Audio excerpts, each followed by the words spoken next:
a wicket that he did. আবারও দুর্নীতি করে ম্যাচ জিতল ভারত। বিশ্বকাপে আম্পায়ারের সাহায্য নিয়ে এবার বিশ্বকাপটাই ছিনিয়ে নিলেন তারা।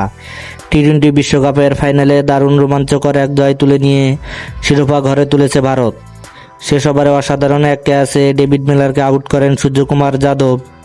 দারুণ সেই ক্যাচটা টুর্নামেন্টের অন্যতম সেরা বলে বিবেচিত হচ্ছে। যদিও এই ক্যাচ নিয়ে অনেক আলোচনা সমালোচনা হচ্ছে, তার কারণ ক্যাচটি অবশ্যই বাউন্ডারি লাইনে একটু টাচ খেয়েছিল, কিন্তু সেটা ভালোভাবে দেখায়নি টিভি আম্পায়াররা। তাই তো সেটা নিয়ে এখন চলছে অনেক আলোচনা সমালোচনা। সূর্যকুমার ক্যাচটা নিতে না পারলে হয়তো 6 হয়ে যেত, তবে ক্যাচটা ধরে মিলারকে আউট করে দেন তিনি। সেই ক্যাচেই ম্যাচের মোড় ঘুরে যায় ভারতের দিকে। বাউন্ডারি লাইনে সেই ক্যাচ নিয়ে অনেকে বিতর্ক সৃষ্টি করতে চাইলেও দক্ষিণ আফ্রিকার অধিনায়ক এইডেন মাকরাম সেদিকে আর যাচ্ছেন না। বলেছেন যা হয়েছে তা আর ফিরে আসবে না। তাই তো আমরা ভারতকে বলবো অবশ্যই তারা যেন ক্রিকেটের রাজত্ব ছেড়ে দেয়। সকলকে সমান সুযোগ দিতে হবে। না দেওয়ার কারণে আমরা তাহলে একসময় খেলায় ছেড়ে দিতে বাধ্য থাকব। হ্যাঁ দর্শক, আপনি কি মনে করেন দক্ষিণ আফ্রিকার সাথে অন্যায় হয়েছে? তাহলে অবশ্যই আপনার মূল্যবান মতামত কমেন্ট বক্সে জানিয়ে দিবেন।